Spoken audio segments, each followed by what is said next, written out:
Yo, it's your boy TripleM over on the reaction channel, man. Hey, I usually don't cover these topics, these type of topics, but man, look, something crazy happened last night on Bourbon Street, man. On New Year's Day, man, like over in the night. But it's crazy to see this happen, man. Let's check this out. Let's get an update on this.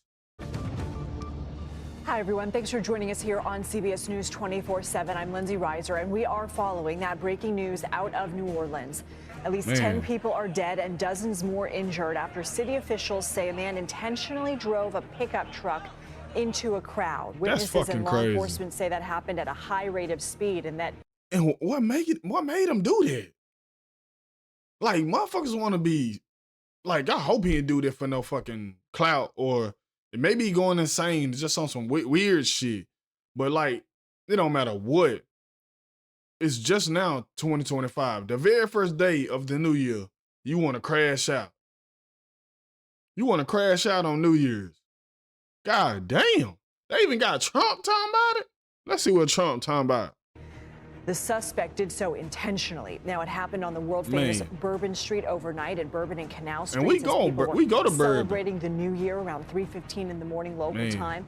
Officials say the man drove around barricades and hurtled down the street before opening fire on police officers. Now, two police officers were hit by gunfire and rushed to the hospital. They are in stable condition. CBS News has learned the suspect is dead, shot and killed by police. Whoa, damn. So they ended him in GTA. Damn. They ended him in GTA. And he was literally he crashed out. I was just saying it. He crashed out.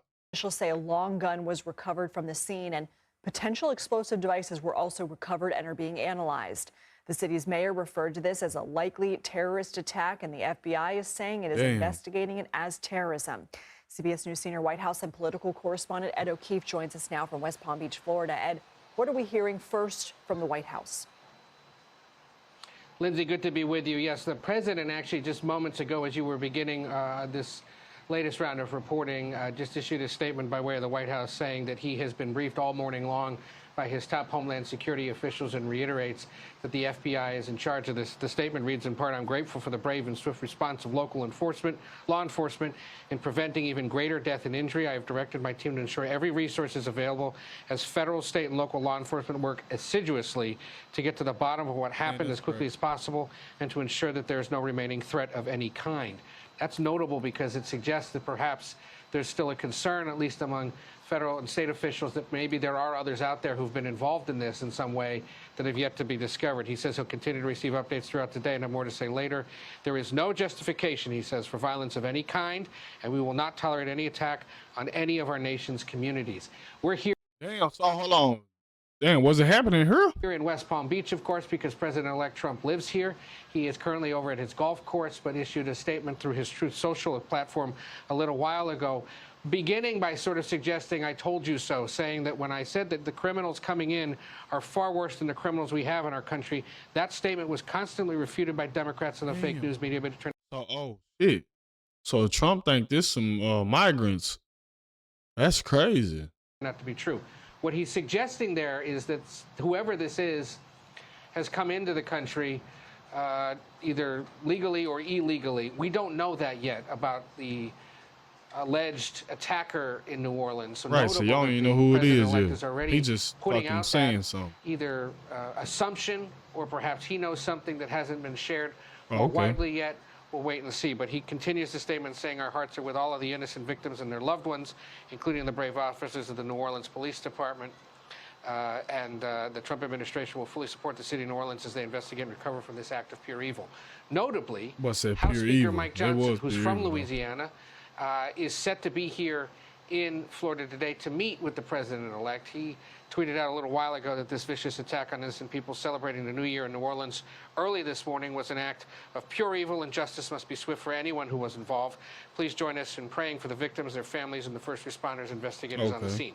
He's from more northern parts of Louisiana, but Steve Scalise, who, of course, is a member of the House Republican leadership team, is from the greater New Orleans area, and he just said a little while ago on social media, please join me in praying for the victims and their families, as well as our first responders in the wake of the horrific act of violence on Bourbon Street. So we will continue to monitor, Lindsay, the federal response. But two New notable Year's. things there. First, that the president himself is suggesting they're still working to ensure that there's nobody else involved in this and that the real threat of it is over.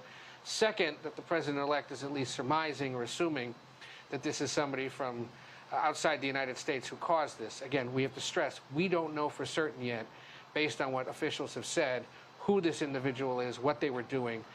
There are concerns about the vehicle that he drove, what's on it, where it came from. Was it from Texas, as the license plates and images suggest, or was it a rental that perhaps was picked up there in Louisiana? Because a lot of rental cars do have Texas plates. We'll wait and see. But clearly here, on what it was supposed to be, or what would normally be a holiday, all aspects of government now up and running and monitoring this situation and eager to learn more. All right. Ed O'Keefe, always appreciate your steadfast reporting. Thank you. We are continuing to monitor this breaking news out of New Orleans, where at least 10 people have been killed and at least 35 hurt when a man drove 35 hurt into, oh, man. a truck into a crowd on Burbon Street. The FBI is investigating this as possible terrorism. The suspect is dead. We also know that 2 New Orleans police officers were shot in a firefight with the suspect. They are in stable condition. Whoa. So that's crazy. Hey, man. Hey, man, my prayers to the families, man, to the 10 victims that passed away, man, and the 35 that's injured, man. Hopefully y'all make a swift recovery. And, man, hey, you got to have your P's and Q's out, man, wherever you at. That's why I don't really like traveling into big crowds of people, like festivals and all that type of stuff, man. You really don't know what people doing these days. You don't know what they thinking. And definitely don't have your children or nobody else. I know nobody would have their kids out there late at night like that, but just the thought. People just, these days, man, like they say, we living in the end times, man. So prayers to these people, family, man. It's going to be hard for them to even digest this, or what if they don't even know yet? Or something like that. You don't even know. They're waking up finding out this news or something. So, man, hey, prayers to them, man. Hopefully Trump and them get this together. And, hey, this been your boy Triple M, man. Hey, I'm out.